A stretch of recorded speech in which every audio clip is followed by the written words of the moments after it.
यदि तुम तनिक भी हिले यहाँ से तो इससे भी कड़ा दंड दूंगी मैं।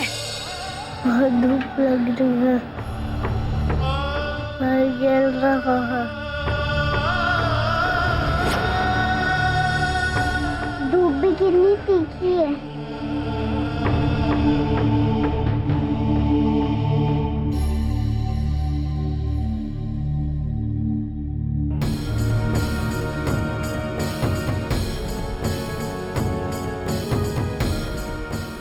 मैं भीतर आने दूंगी तुम्हें, यदि तुम कान पकड़कर वचन दो कि आज के बाद तुम भिक्षा मांगने नहीं जाओगे।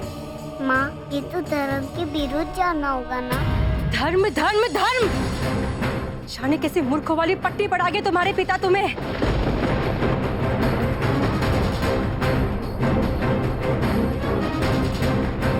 ठीक है, भुगतो। जब तक वचन ना दोगे मैं भीतर नहीं आने दूंगी तुम्हें।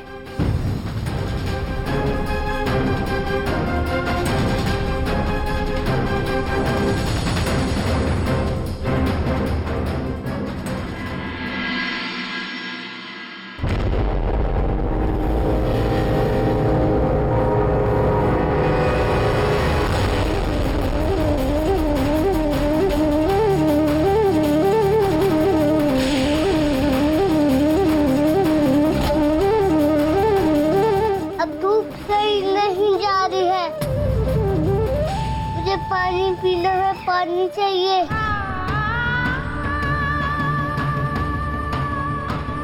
इसकी तो दशा ही बिगड़ती जा रही है। क्या चलकर माता से क्षमा मांग ले और उन्हें वचन दे दे?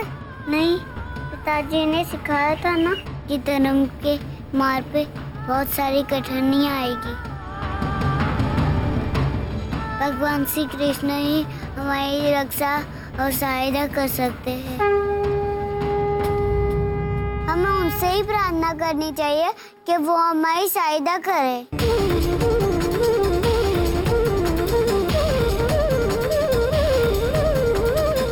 हे कृष्ण, हम धर्म का मान नहीं छोड़ना चाहते।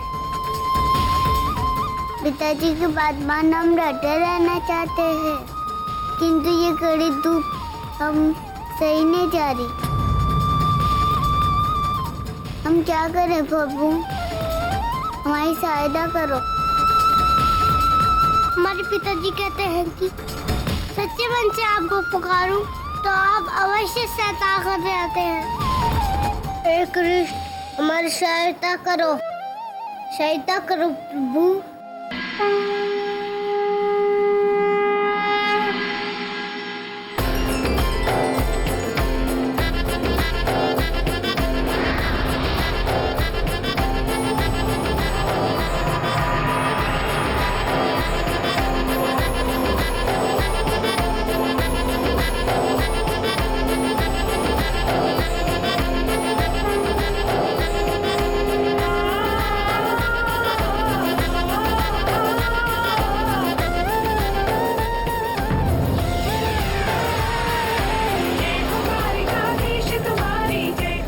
ये अचानक कैसा अंधेरा छा गया?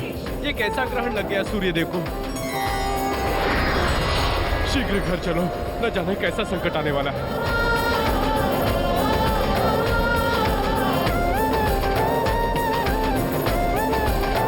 ये क्या हो रहा है कृष्ण? ये किस बात का संकेत है कृष्ण?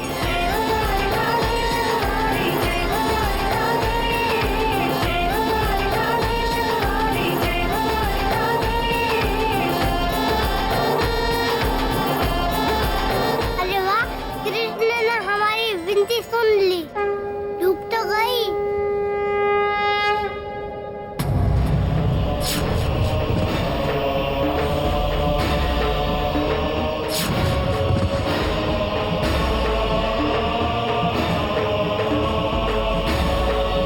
भैया, भैया, केशव, भैया, केशव, गोविंद, केशव क्या हुआ? ये दोनों मूर्छित कैसे हो गए? पिताजी, हम भिक्षा मांगने जा रहे थे, माँ ने हमें पकड़ लिया और दंड दिया कि हम पूरे दिन धूप में रहे। इन दोनों से दुख सहा नहीं गया। पिताजी, जैसा आपने बताया था हमने वैसे ही कृष्ण जी का स्मरण किया और उनसे सहायता मांगी तो उन्होंने सूर्य भगवान को ही ढक दिया।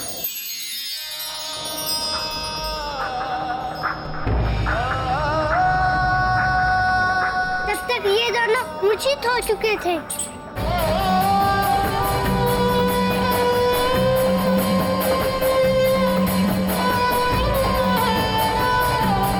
माते, माते जल।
तुम अपने बच्चों के प्रति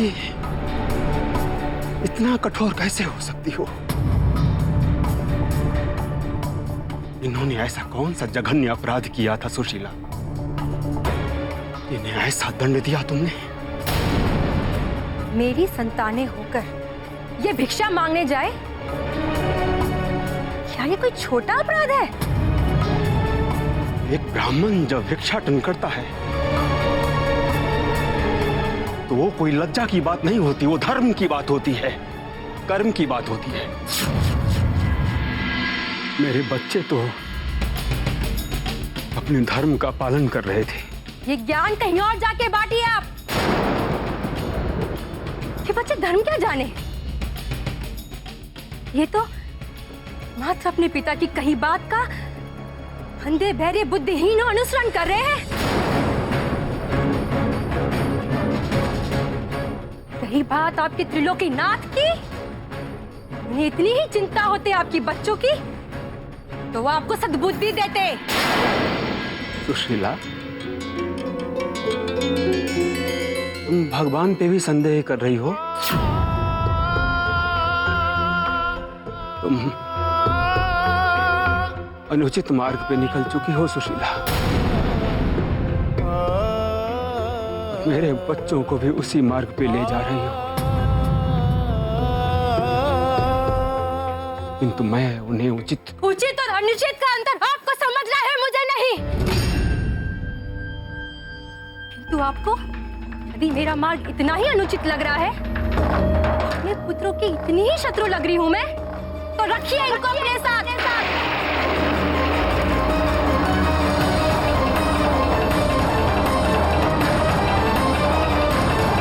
मैं भी तो देखूं कैसे संभालते हैं आप इनको, कैसे पालन पोषण करते हैं इनका। एक दिन में त्रस्त होकर धर्म और ज्ञान भूल जाओगे।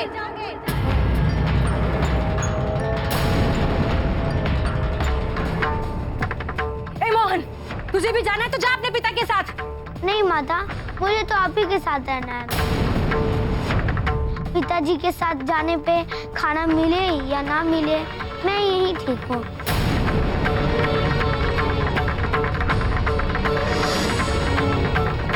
देखती हूँ आपका ये हठ और अंधभक्ति कितने समय और टिकती है।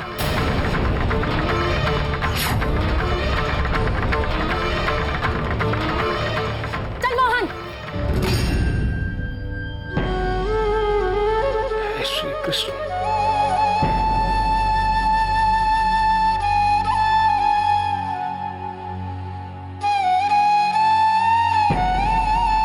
मेरे साथ रहोगे? रहेंगे मेरे दादी। बोलो जय श्री कृष्ण। जय श्री कृष्ण।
बच्चों,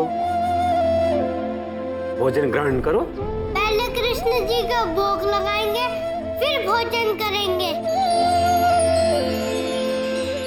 अवश्य।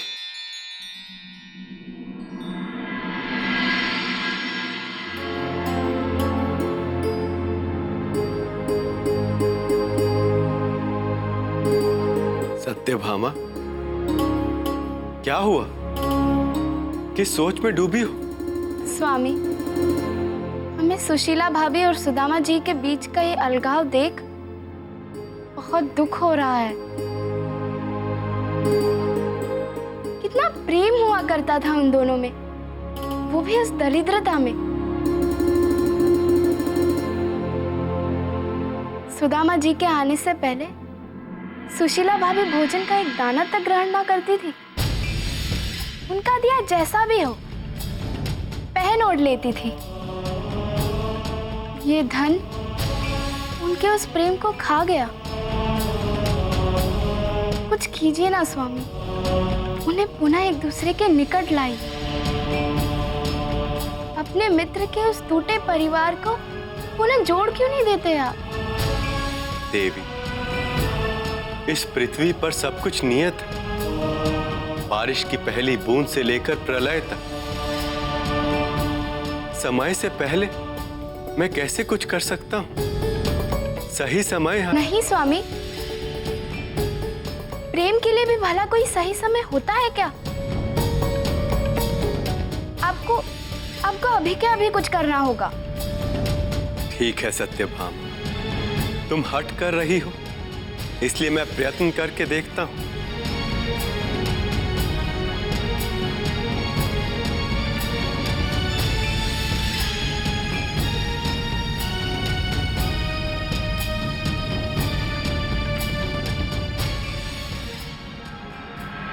नारायण नारायण।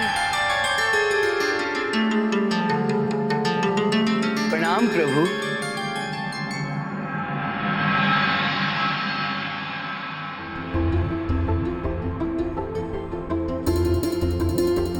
हे सुदर्शन चक्रधारी, मेरा अहोभाग्य है जो आपने मुझे पुकारा। आदेश करें प्रभु। हे देवर्षि, सुदामा और सुशीला भाभी के संबंध ठीक नहीं चल रहे। मैं चाहता हूं कि आप जाएं और जाकर उनके आपसी मतभेद मिटाएं और उन दोनों को एक दूसरे के समीप लाने का प्रयास करें। नारायण नारायण। प्रभु, ये तो बड़े ही सम्मान की बात है मेरे लिए, जो आपने मुझे अपने किसी कार्य के योग्य समझा। मुझे आशीर्वाद दीजिए प्रभु। नारायण नारायण।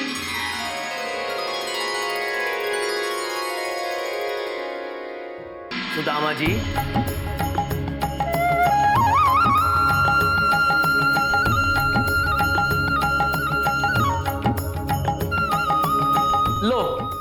आपने तो हमें पहचाना ही नहीं। अरे हम देवदत्त हैं, सुशीला के चचेरे भाई। ओ देवदत्त, क्षमा करना देवदत्त, तुम्हें मैंने अंतिम बार तब देखा था जब तुम छोटे से थे। इतने बड़े हो गए हो, कैसे पहचान में आते? और बताओ कैसे हो? यूं अचानक बिना सूचना दिए कैसे आना हुआ? अब सुदामा जी, आपसे मिलना हो तो क्या उससे पहले अनुमति पत्र भेजना होगा? बस आपकी याद आई, सोचा मिलाऊं। अच्छा किया देवदत्त, अच्छा किया तुमने। बच्चों, ये तुम्हारे मामा श्री है, इन्हें प्रणाम करो। यशस्वी भव, आयुष्मान भव। देवदत्त, बैठो। आओ।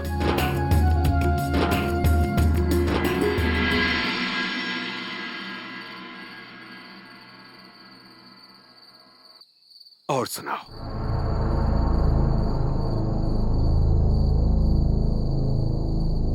सुदामा जी, ये मैं क्या देख रहा हूं? आप बच्चों के साथ यहाँ इस कुटिया में, और वहां दीदी राजभवन में। सुदामा जी, आपकी और आपके परिवार की प्रेम और भक्ति की तो गाथाएं सुनाई जाती है, किंतु आज आपके ही परिवार में ऐसी टूटन। सुदामा जी, यहाँ आने से पहले मैं दीदी के पास गया था। जैसे ही आपका नाम लिया, उनके नेत्रों से आंसू रुकने का नाम नहीं ले रहे थे। आपके वियोग में तड़प रही हैं। कहने लगी, भैया किस मुंह से बुलाऊं उन्हें और बच्चों को वापस? देखो, घर से आते समय मैं दीदी की पसंद की खाने की कुछ वस्तुएं लेके आया था, पर उन्होंने इनकी तरफ देखा तक नहीं। कहने लगी, भैया ना जाने स्वामी और बच्चों ने कुछ खाया भी है या नहीं। सुदामा जी, मुझे तो लगता है बच्चों बिना एक क्षण नहीं कट रहा उनसे।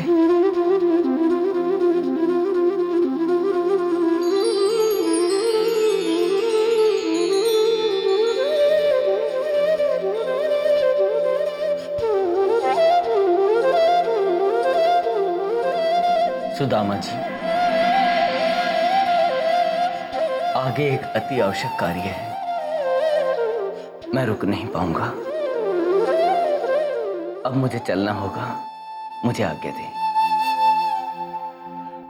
देवदत्त, तुम्हारा आना मुझे बहुत अच्छा लगा।